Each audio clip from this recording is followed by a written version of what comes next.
नमस्कार, राष्ट्रपोस्ट से मैं पवन केसवानी। छत्तीसगढ़ में विधानसभा के चुनाव के परिणाम को लेकर गहरी समीक्षा और मंथन के बाद जो एक बात खुलकर आई है वह यह है मोदी गारंटी।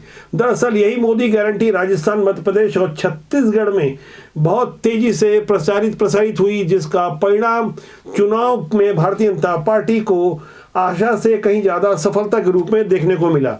छत्तीसगढ़ में शपथ लेने के अगले दिन से ही मोदी गारंटी पर विष्णुदेव सरकार काम करने लगी और बोनस के अंतर की राशि जो 12 लाख किसानों के लिए करीब 3800 करोड़ होती है उसे प्रदान भी कर दिया।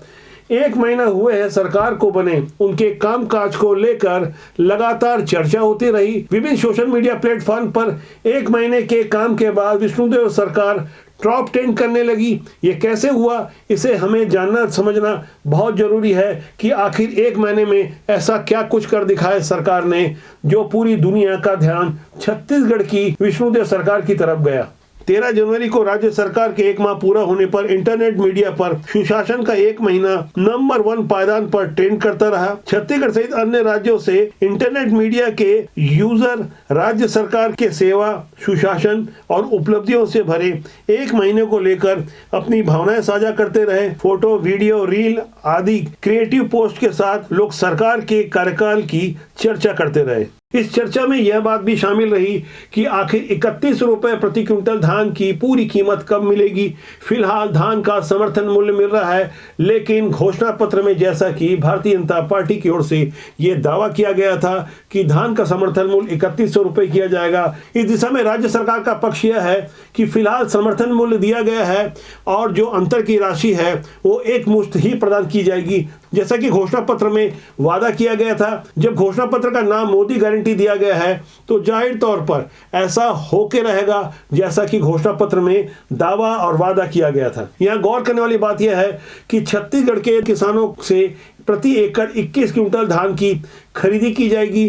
पहले सीमा 20 क्विंटल तक थी, लेकिन मोदी गारंटी वाले घोषणा पत्र में जैसा कि वादा किया गया था उस पर अमल होना शुरू भी हो गया है। बीते 13 दिसंबर को साइंस कॉलेज के मैदान में मुख्यमंत्री विष्णुदेव साय के अलावा 2 अन्य उप मुख्यमंत्री अरुण साव और विजय शर्मा को पद और गोपनीयता की शपथ दिलाई गई थी, जिसके 10 दिन बाद शेष मंत्रिमंडल का भी शपथ ग्रहण हुआ था। अब बात उन योजनाओं की जिस वजह से विष्णुदेव सरकार सोशल मीडिया में टॉप 10 करती रही। कैबिनेट की पहली बैठक में ही 18 लाख लोगों के लिए आवास बनाने का महत्वपूर्ण निर्णय लिया गया। यहाँ गौर करने वाली बात यह भी है कि 18 लाख मकान, यानी एक मकान पर यदि 4 या 5 लोग लाभार्थी हैं तो करीब 80 लाख की आबादी को सीधे तौर पर इसका फायदा मिलेगा। पूर्ववर्ती भूपेश बघेल सरकार ने इस योजना को अटका कर रख दिया था, जिस वजह से उनके पुराने उप मुख्यमंत्री ने इस्तीफा तक दिया था। तब पुरानी सरकार की काफी किरकिरी भी हुई थी, लेकिन गलत राजनीतिक मंशा से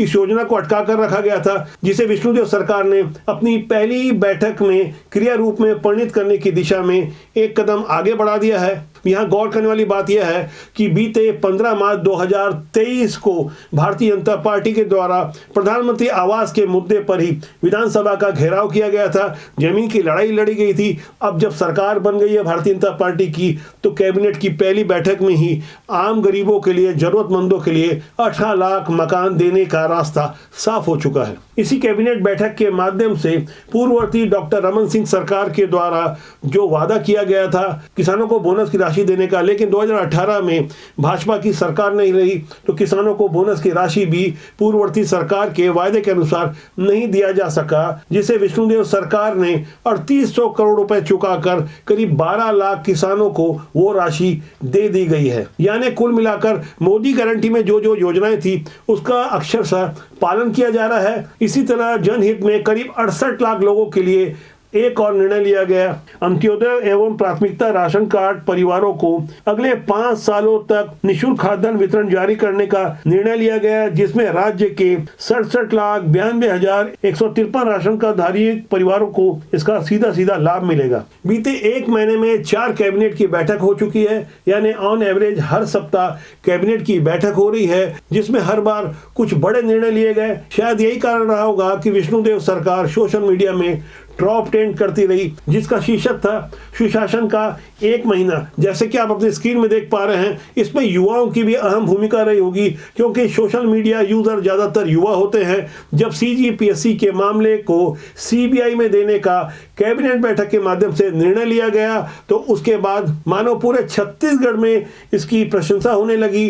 पूर्ववर्ती भूपेश बघेल सरकार के समय सीजीपीएससी के चेयरमैन टामन सिंह सोनवानी ने अपने बेटा बहू के अलावा अन्य नाते रिश्तेदारों को भी सीधे तौर पर मेरिट में शामिल करवाया, और तो और कई अधिकारी और कांग्रेस के नेताओं के बच्चों, बेटे, बेटी, दामाद, यहां तक अलग अलग रिश्तेदारों के नाम सीजीपीएससी के मेरिट और अन्य सूची में शामिल करवाए गए। ऐसी ऐसी खगोली घटनाएं हुई जो लाखों साल में एक बार होती है, जिस पर यकीन करना मुश्किल था कि आखिर क्या कारण था कि जो स्टूडेंट बरसों बरस तक सीजीपीएससी का प्री क्वालिफाई नहीं कर पा रहा था, वो सीधे मेरिट में शामिल हो गया।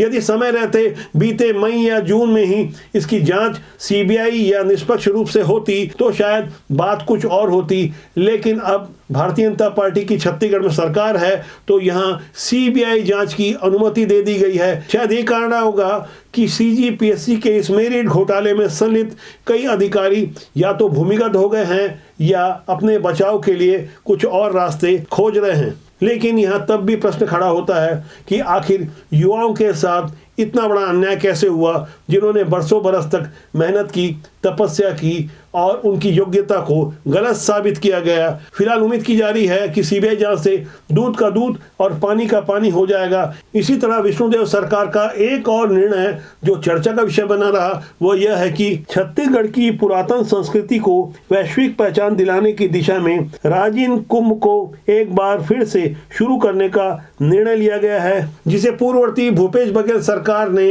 अज्ञात कारणों से बंद कर दिया था। फिलहाल छत्तीसगढ़ में विष्णुदेव साय सरकार जिस तरह से काम कर रही है, उससे लोगों को यकीन हो गया है न केवल धर्म और आस्था के दिशा में कुछ बेहतर प्रयास होंगे, छत्तीसगढ़ की संस्कृति और अस्मिता को बचाने के लिए वास्तव में कुछ पहल होगी। आगामी 22 जनवरी को अयोध्या में प्रभु श्री राम की जन्मस्थली पर जब प्राण प्रतिष्ठा होगी, उसके पहले CM Vishnudeo Sai VIP road स्थित प्रभु श्री राम के मंदिर के प्रांगण में झाड़ू लगाकर स्वच्छता का संदेश देते नजर आए। जब किसी प्रदेश के मुख्यमंत्री या देश के प्रधानमंत्री झाड़ू लगाकर संदेश देंगे, तो जाहिर तौर पर आम जनता में स्वच्छता का एक बेहतर संदेश जाएगा। ऐसा मार्गदर्शन जो प्रभु श्री राम के मंदिर प्रांगण से शुरू होता हो, तो जाहिर तौर पर भक्ति के साथ साथ स्वच्छता का एक बेहतर मार्ग प्रशस्त होगा। प्रभु श्री राम के मंदिर प्रांगण में स्वच्छता के बाद अब बारी थी पतंग उड़ाने की। मकर संक्रांति के मौके पर सीएम विष्णुदेव साय की यह रोचक तस्वीर भी सोशल मीडिया में छाई रही। छत्तीसगढ़ प्रभु श्री राम का ननिहाल है, और इसी छत्तीसगढ़ के रायपुर निवासी श्याम चावला ने प्रभु श्री राम के मंदिर के संघर्ष से जुड़ी एक फिल्म बनाई जिसका नाम है 695, जिसमें करीब 550 सालों के संघर्ष की वो गाथा है, जो कि अयोध्या में प्रभु श्री राम के मंदिर निर्माण से जुड़ी हुई है। इस फिल्म के निर्माता छत्तीसगढ़ के ही रायपुर निवासी श्याम चावला हैं, जिन्होंने काफ़ी मेहनत से इस फिल्म को तैयार किया है। इस फिल्म का प्रीमियर शो दिल्ली में रखा गया। इस मौके पर तमाम संत महात्मा, विश्व हिंदू परिषद से जुड़े हुए लोग और अनेक प्रबुद्ध जन उपस्थित थे। मेरा आपसे आग्रह है कि भारत माता से, भारत भूमि से प्यार करने वाले हर भारतीय को यह फिल्म देखना चाहिए, जिसका एक छोटा सा ट्रेलर मैं आपके साथ एक बार फिर से साझा कर रहा हूं। तो राजबोध के आज के अंक के लिए इतना ही। मेरी आपसे फिर जल्दी मुलाकात होगी। आप फिल्म 695 के इस ट्रेलर का आनंद लीजिए। नमस्कार। और इस वक्त की बड़ी खबर आपको दिखा रहे हैं। जमीन के पास बाबरी मस्जिद का निर्माण, जहाँ मस्जिद बनाई गई थी वहाँ जमीन के नीचे जो ढांचा मिला था वो इस्लामिक नहीं। मस्जिद अगर औरंगजेब ने बनवाई थी तो उसका नाम बाबरी क्यों था? सब हमारी मस्जिद गिराना चाहते हैं। इस मुल्क ने यह साबित कर दिया है कि वो हम कम तादादी, हम छोटी जमात के लोगों का सबसे बड़ा दुश्मन है। हमने न कभी आक्रमण किया, न ही अतिक्रमण किया, न किसी की धरती छीनी, न किसी की सभ्यता का संहार किया। हमारा धर्म सनातन है। हमने किसी की जमीन नहीं, खुद की जमीन बचा भी तो नहीं पाए। हमने कभी किसी को गुलाम नहीं बनाया, खुद को गुलाम बनने से रोक भी तो नहीं पाए। जब मंदिर तोड़ा गया था तो हिंदू चुप था। किसी घटना दुर्घटना पर मौन 2 मिनट का हो सकता है, 400 साल का।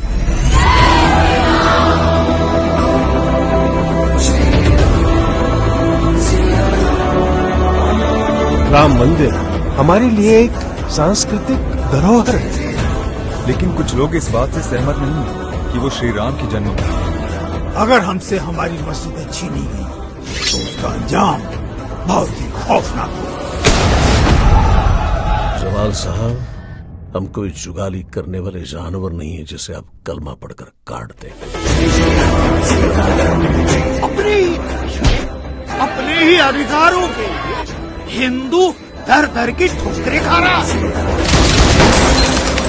भारत सिर्फ कुछ हिंदुओं का नहीं, संपूर्ण भारत हिंदू है। जय श्री राम। देखिए, धरती को कोई क्षति नहीं पांव होनी पटकने चाहिए। से पायल नहीं टूटती, तांडव करना पड़ता है। हिंदुओं को हिंदू बनाए रखने वाला कोई नहीं था सिवाय उनकी अपनी आस्था। जय श्री राम। जय श्री राम। 6, 9 और 5 ये तारीखों के अंक श्री राम में आस्था रखने वालों के लिए पवित्र अंक बन गए। इसी लक्ष्य को इसी जीवन में अर्जित करूंगा। जिस दिन मंदिर बनेगा तभी उस मंदिर में पूजन के लिए जाऊंगा। जय श्री राम।